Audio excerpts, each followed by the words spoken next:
요소수가 똑 떨어지면 우리나라에 일어날 일. YTN 라디오 방송 일시 2021년 11월 5일 진행 최영진 아나운서 출연 노영준 기사 이옥은 대덕대 자동차학과 교수 아래 텍스트는 실제 방송 내용과 차이가 있을 수 있으니 보다 정확한 내용은 방송으로 확인하시기 바랍니다.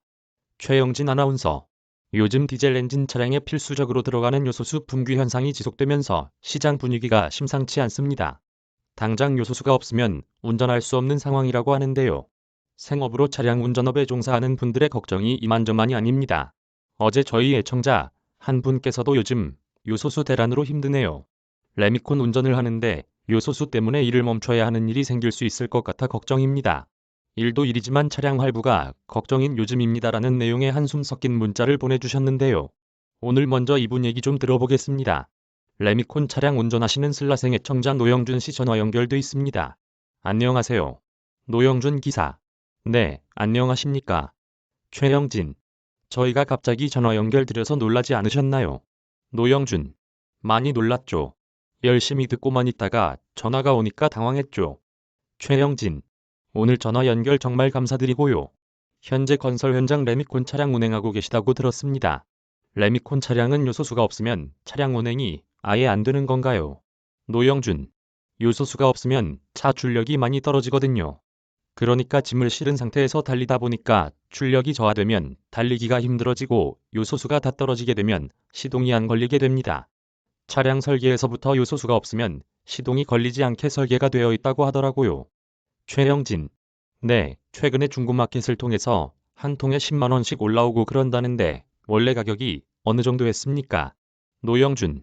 원래 주유소에서 넣어주는 건 리터당 500에서 700원 선에 많이 넣었거든요.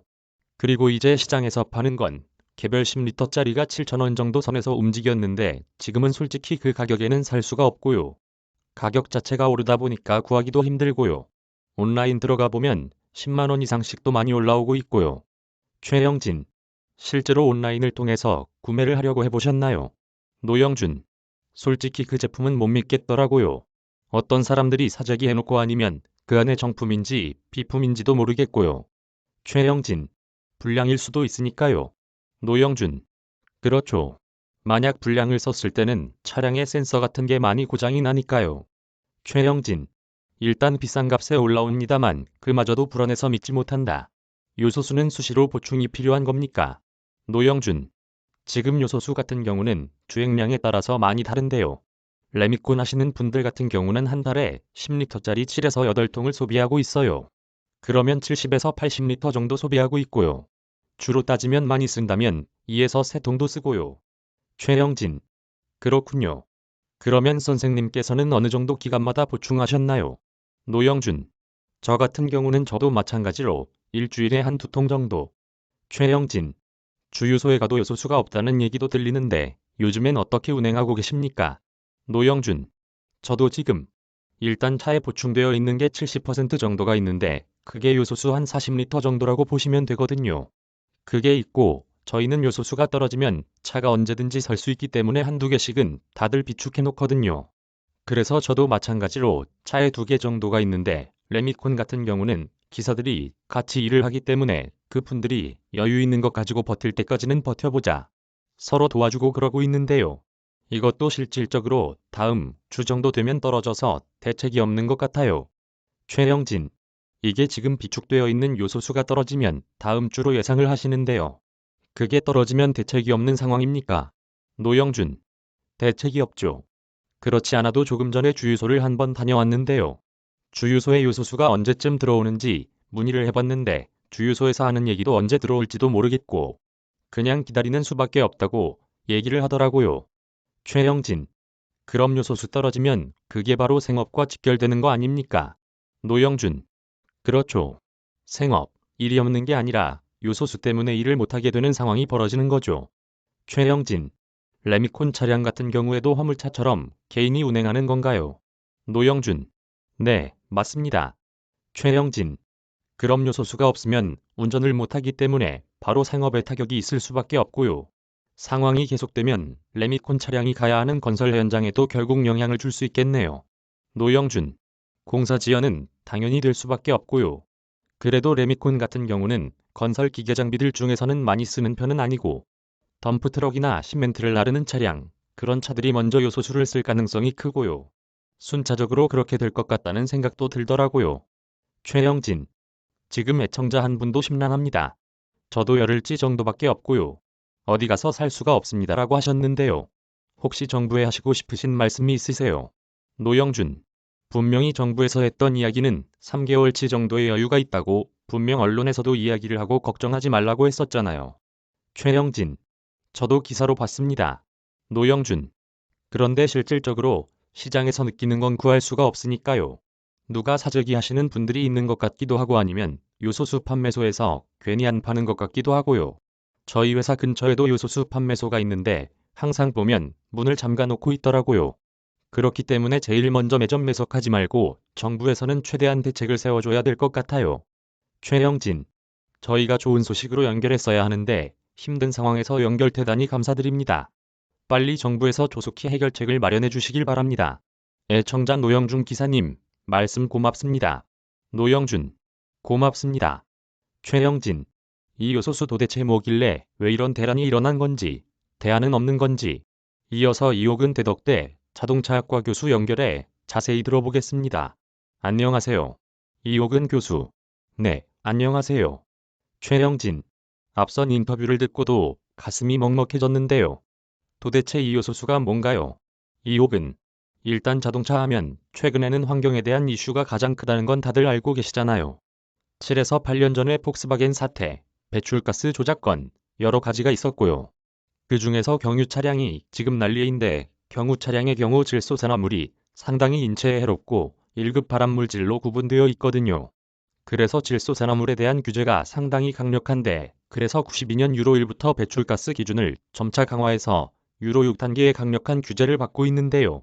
이 규제를 만족시키기 위해서 질소산화물을 줄여야 하겠죠. 여기에 SCR이라는 선택적 환원 촉매제가 달려 있습니다. 결국 엔진으로부터 연료를 떼우고 나온 배출가스를 처리하는 후처리 장치인데요. 여기에 요소수를 중간중간 분사해주면 요소수가 증발하면서 암모니아 기체로 바뀌고 촉매제로 작용하면서 질소산화물이 물과 질소로 분해되어서 매연을 획기적으로 줄이는 장치거든요. 그러다 보니까 결국 요소수가 부족하게 되면 배출가스에서 질소산화물이 과다 배출되고 환경법으로 강력하게 규제하기 때문에 유로 6부터는 아예 차량 시동이 걸리지 않도록 락을 걸어놓은 거죠. 프로그램상으로. 최영진. 차량을 만들 때 그런 겁니까? 이옥은. 네, 차량을 제작할 때 그렇게 소프트웨어상에서 유로 6 차량의 경우 시동이 꺼진 다음에 아예 걸리지 않도록 해놨기 때문에 운행이 불가한 상황이 된 것입니다. 최영진. 저도 전문가가 아니기 때문에 여기서 궁금증은 앞선 인터뷰에서도 다음 주 정도가 지나면 대책이 없다고 하셨는데 소프트웨어에 걸린 락을 부족한 상황에서 풀거나 잠시 동안 운행을 허가하는 식으로는 방법이 안 됩니까? 이옥은. 임시적인 방편이 될 수 있는데 일단 두 가지 문제가 있습니다. 일단 사회적인 합의가 필요하죠. 왜냐하면 SCR이나 요소수 사용을 안 해도 운행이 되도록 락을 푸는 순간 배출가스가 많이 나오겠죠. 그러면 국제적으로 비난도 있을 테고 발암물질이 많이 배출됩니다. 언제처럼? 2005년 이전 5등급 운행 차량 금지되는 그런 시기처럼 그 정도로 많이 배출될 수 있는데 그래도 나라 전체가 동맥경화 걸려가지고 물류대란보다는 낫다고 판단되면 사회적 합의가 첫 번째 있어야겠죠. 두 번째는 그냥 바로 락만 풀기 위해서는 일단 소프트웨어가 업데이트 되어야 하기 때문에 제작사 측에서 그런 부분에 대해서 소프트웨어 업데이트를 다 실행해야 되거든요. 그런데 이게 결국은 어떤 기술이나 소프트웨어 업데이트 쪽을 담당하고 있다고 하면 그 비용도 실은 만만치 않은데 이런 부분을 어떻게 처리할지. 그 다음에 마지막으로 이런 대란이 끝나면 그 프로그램을 다시 정상적으로 되돌려야 되지 않습니까?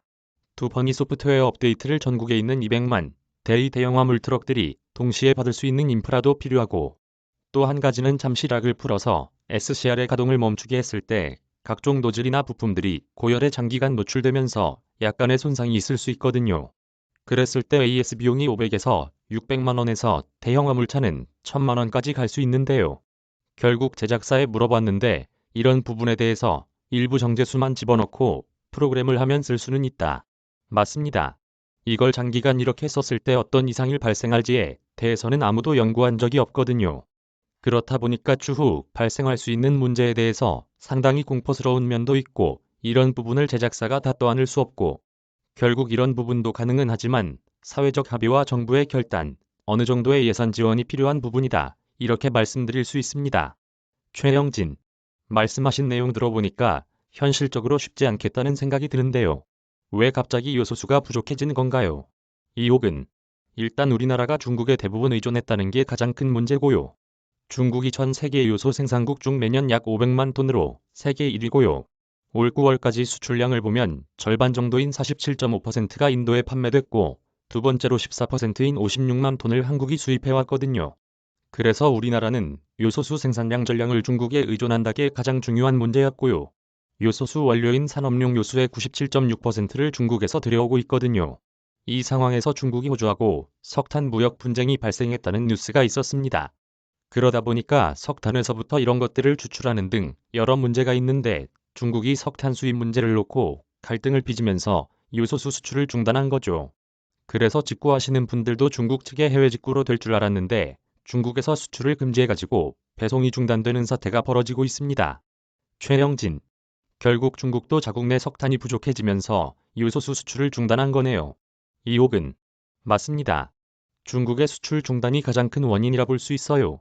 최영진, 그럼 중국 이외의 다른 나라에서는 요소수를 사오면 되지 않겠습니까? 이혹은 맞습니다. 러시아, 일본도 있고 요르단인과 중동 지역도 생산을 많이 하는 나라로 제가 알고 있거든요. 다만 지리적으로 중국이 가장 가깝고 물류 비용 등 이런 부분 때문에 현재는 가장 저렴한 중국 측에서만 구매를 해왔는데요. 이게 어떻게 보면 전략물자로 이제 구분을 해야 되지 않을까? 그렇다면 비용이 조금 비싸더라도 다각화를 통해서 수입처를 여러 곳으로 나눌 필요도 있고 그럴 때 부과되는 원가 상승 부분은 정부 지원, 세금 혜택을 통해서라도 어느 정도 위기를 극복할 수 있을 정도의 균형은 준비할 필요가 있다는 의견이 많이 나오고 있습니다. 최영진, 중국의 과한 의존, 이런 것들이 문제가 되는 것 같습니다. 그럼 이 상황이 언제 끝날지 알 수 없는 상황인 겁니까? 이혹은 지금은 알 수가 없죠. 다만 지금 있는 것들을 전략적으로 정부 관리하에 매점 매석을 금지하고 균형을 맞춰서 나눠 쓴다고 하면 1에서 2월까지는 간신히 버틸 수 있다는 의견도 나오거든요. 그리고 중국 같은 경우는 난방 때문에 실제 겨울철 2월까지는 석탄, 석유 등이 부족한 시기고요. 그래서 내년 2월이 지나면 중국에서도 수출 재개를 하지 않을까. 이런 조심스러운 전망이 있거든요. 그러다 보니까 앞으로 3개월 정도, 길면 3개월 반 정도의 여유가 있다. 이 안에서 정확히 통제하면서 아까 말씀하신 것처럼 SCR의 사용 중단 프로그램이 어느 정도 쓰이는 게 가장 안정적이고 향후 어떤 문제가 있는지 등 각종 실험이나 연구가 필요하거든요.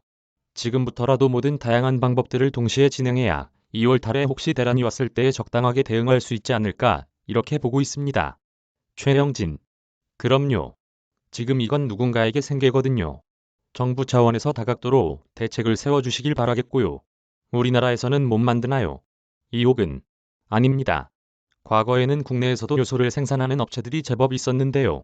석탄이나 천연가스가 중국, 러시아 등은 직접 산지 국가다 보니까 가격 경쟁력이 떨어졌다는 게 가장 중요한 부분이고요.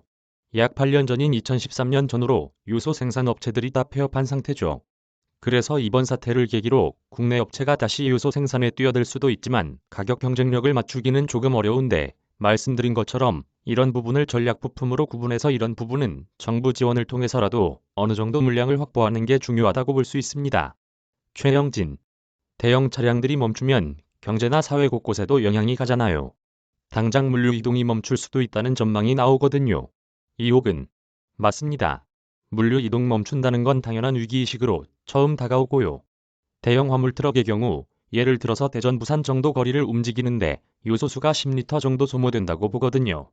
그럼 서울에서 부산만 감려 20리터 한 통을 다 쓴다고 얘기되는 거죠. 그러면 장거리 운송을 책임지는 물류 파트에서 매일매일 소모되는 물량은 매우 많습니다. 화물차뿐 아니라 조금 전에 말씀하신 레미콘이나 경유버스, 소방차 등의 운행도 멈출 가능성이 크지요.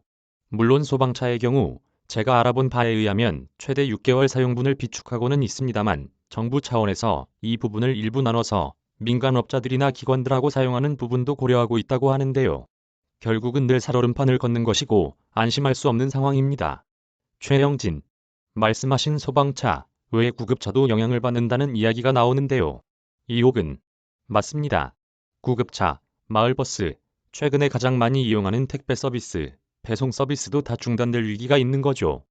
최영진. 그리고 요즘 SNS 등의 수돗물로 요소수 만드는 방법도 나오던데요. 만들어서 사용해도 되나요? 이옥은. 일단 당장은 문제가 없을 수 있는데요. 절대 권하는 방법은 아니고요. 요소수는 실제 생각보다는 제조법이 간단합니다. 이론상으로는 농도 32.5% 맞추면 되고요. 결국 요소 비료 32.5g에 물은 6.7g 섞으면 된다는 얘기거든요. 그래서 물 1리터에 325g을 섞으라는 얘기고요. 그럴 경우 비중을 어느 점 영하 1도에 맞추면 된다는 건데요. 그러나 정밀하게 설계된 SCR 장치는 관리 면에서 상당히 중요하고 물에 불순물이 있어도 안 되거든요. 제가 앞에서 정제수를 말씀드린 거쳐 반드시 정제수를 사용해야 되는 부분인데 일단 수돗물을 쓰거나 특히 지하수를 쓸 경우 상당히 안 좋은 영향을 미칠 수 있고요. 착염 등으로 고장의 원인이 될 수 있거든요. 그러다 보니까 요소수 품질 관리 기준에도 절, 구리 등의 불순물 금속이온 총함량이 3.8ppm 이하여야 하는 등이 있거든요. 그래서 이렇게 사용했을 경우 실제 SCR에 어느 고장이 있을지 아무도 장담할 수 없습니다. 최영진. 유로6 적용 차량의 경우 요소수를 사용하지 않아도 움직일 수 있도록 개조도 한다는데 이런 개조는 해도 되는 겁니까? 이옥은.